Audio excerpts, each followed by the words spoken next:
Successful డైరెక్టర్స్లలో Boyapati Srinu ఒకరు. ప్రస్తుతం టాలీవుడ్లో మాస్ డైరెక్టర్ అన్న, కమర్షియల్ డైరెక్టర్ అన్న మొదట గుర్తొచ్చేది ఆయన పేరే. విజయంతో ఘనంగా దర్శకుడిగా ప్రయాణం మొదలుపెట్టిన బోయపాటి తన కెరీర్లో పలు ఘన విజయాలను సొంతం చేసుకున్నారు. త్వరలో అఖండ 2తో తన అదృష్టాన్ని పరీక్షించుకోనున్నారు. ఈ సందర్భంగా బోయపాటి కెరీర్లో హిట్స్, ఫ్లాప్స్ ఏంటి, ఆయన సినీ ప్రయాణం ఎలా సాగింది అనేది ఈ వీడియోలో తెలుసుకుందాం. భద్ర రవితేజ హీరోగా దిల్ రాజు నిర్మించిన భద్ర సినిమాతో బోయపాటి దర్శకుడిగా పరిచయం అయ్యారు. 2005 వేసవిలో విడుదలైన ఈ మూవీ ప్రేక్షకులను విశేషంగా ఆకట్టుకుంది. యాక్షన్, కామెడీ, రొమాన్స్, ఎమోషన్ ఇలా అన్ని అంశాలు సరిగ్గా కుదిరి ఫుల్ మీల్స్ లాంటి సినిమా అనిపించుకుంది.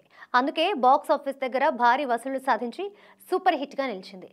నిజానికి భద్ర సినిమా జూనియర్ ఎన్టీఆర్ చేయాల్సి ఉంది. ఈ కథను మొదట ఎన్టీఆర్కే వినిపించాడు బోయపాటి. కానీ ఎందుకనో ఎన్టీఆర్ చేయలేకపోయారు. దాంతో ఈ సూపర్ హిట్ ఫిలిం రవితేజ చెంతకు చేరింది. భద్ర లాంటి సినిమాని ఎన్టీఆర్ మిస్ చేసుకోవడంపై ఇప్పటికీ ఆయన అభిమానులు ఫీల్ అవుతూనే ఉంటారు. తులసి ఫ్యామిలీ స్టార్ ఇమేజ్ ఉన్న వెంకటేష్తో తులసి లాంటి క్లాస్ టైటిల్తో బోయపాటి చేసిన మాస్ మ్యాజిక్ ఇది. భద్ర బాటలోనే ఇది కూడా యాక్షన్, కామెడీ, రొమాన్స్, ఎమోషన్తో నిండిన ఫుల్ మీల్స్ లాంటి సినిమా. ఇందులో వెంకటేష్ ఎంతలా నవ్విస్తాడో అంతలా రౌద్ర రూపంతో విలన్స్ని వణికిస్తాడు. ఈ సినిమా కాసుల వర్షం కురిపించి బ్లాక్ బస్టర్గా నిలిచింది. సింహ ఈ సినిమా ఒక చరిత్ర అని చెప్పొచ్చు. సింహ విషయంలో ఎన్నో విశేషాలున్నాయి. వరుస ఫ్లాప్స్లో ఉన్న బాలకృష్ణకు సాలిడ్ కంబ్యాక్ ఇచ్చి అభిమానుల ఆకలిని తీర్చింది. బోయపాటికి హ్యాట్రిక్ హిట్ ఇవ్వడమే కాకుండా తిరుగులేని మాస్ డైరెక్టర్గా నిలబెట్టింది. అన్నిటికంటే ముఖ్యంగా బాలయ్య, బోయపాటి బ్లాక్ బస్టర్ కాంబినేషన్కి సింహతోనే పునాది పడింది. బాక్స్ ఆఫీస్ దగ్గర గర్జించిన ఈ చిత్రం బిగ్గెస్ట్ బ్లాక్ బస్టర్గా నిలిచింది. దమ్ము భద్ర లాంటి సూపర్ హిట్ని మిస్ చేసుకున్న ఎన్టీఆర్ దమ్ము కోసం బోయపాటితో చేతులు కలిపాడు. సింహ తర్వాత బోయపాటి డైరెక్ట్ చేసిన సినిమా కావడంతో పాటు ఎన్టీఆర్, బోయపాటి కాంబో కావడంతో విడుదలకు ముందు భారీ అంచనాలు నెలకొన్నాయి. ఆ అంచనాలను పూర్తి స్థాయిలో అందుకోలేకపోయింది దమ్ము. యావరేజ్తో సరిపెట్టుకుంది. లెజెండ్ సింహ వంటి బ్లాక్ బస్టర్ తర్వాత బాలకృష్ణ, బోయపాటి కాంబోలో వచ్చిన మూవీ లెజెండ్. ఈ జనరేషన్లో బాలయ్యను సరిగ్గా చూపించాలంటే బోయపాటి తర్వాతే ఎవరైనా అనేలా ఈ సినిమాతో నిరూపించుకున్నారు. బాక్స్ ఆఫీస్ ముంగిట వసూళ్ల తుఫాన్ సృష్టించిన లెజెండ్ సింహాను మించిన విజయం సాధించింది. సరైనోడు అల్లు అర్జున్ని మాస్కి చేరువ చేసిన సినిమా సరైనోడు అనడంలో ఎలాంటి సందేహం లేదు.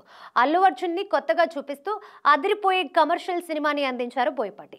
ఈ చిత్రంతో ఆయన మరో బ్లాక్ బస్టర్ని ఖాతాలో వేసుకున్నారు.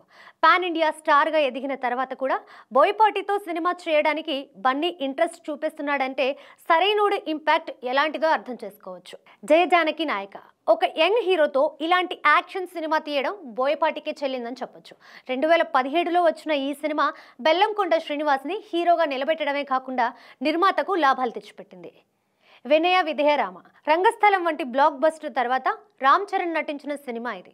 బోయపాటి రూపొందించిన ఈ యాక్షన్ ఫిలిం భారీ అంచనాల నడుమ 2019 సంక్రాంతికి విడుదలై ఆ అంచనాలను అందుకోలేకపోయింది. అయినప్పటికీ మంచి వసూళ్లు సాధించి యావరేజ్ అనిపించుకుంది. అఖండ, సింహ, లెజెండ్ వంటి బ్లాక్ బస్టర్స్ తర్వాత బాలకృష్ణ, బోయపాటి కాంబినేషన్లో వచ్చిన హ్యాట్రిక్ ఫిలిం ఇది. 2021 కోవిడ్ పాండమిక్ టైంలో విడుదలైన ఈ సినిమాలో ఆక్యుపెన్సీలో టికెట్స్ రేట్స్ వంటి అడ్డంకాలను దాటుకొని సంచలన వసూళ్లతో అఖండ విజయం సాధించింది. స్కంద చాక్లెట్ బాయ్ రామ్ పోతినేనితో బోయపాటి తెరకెక్కించిన ఊర mass action film Skanda. Ram ఇమేజ్కి మించిన సినిమా అనిపించుకున్నప్పటికీ వరల్డ్ వైడ్గా 60 కోట్ల గ్రాస్ రాబట్టి అందరినీ ఆశ్చర్యపరిచింది. బోయపాటి తన కెరీర్లో పలు బ్లాక్ బస్టర్స్ అందుకున్నారు. కొన్ని సినిమాలు అంచనాలను అందుకోలేకపోయినప్పటికీ మంచి వసూళ్లతో సత్తా చాటాయి. అందుకే ఆయనతో సినిమాలు చేయడానికి నిర్మాతలు, హీరోలు ఆసక్తి చూపుతూ ఉంటారు. డిసెంబర్ 5న అఖండతో ప్రేక్షకుల ముందుకు రానున్నారు బోయపాటి శ్రీను. అసలే బాలయ్య, బోయపాటి కాంబో. దానికి తోడు అఖండ సీక్వెల్ కావడంతో అంచనాలు తారాస్థాయిలో ఉన్నాయి. అఖండ 2తో బోయపాటి మరోసారి విజయాన్ని తన ఖాతాలో వేసుకోవడం ఖాయమనే అభిప్రాయం ఇప్పటికే అభిమానుల్లో ఉంది.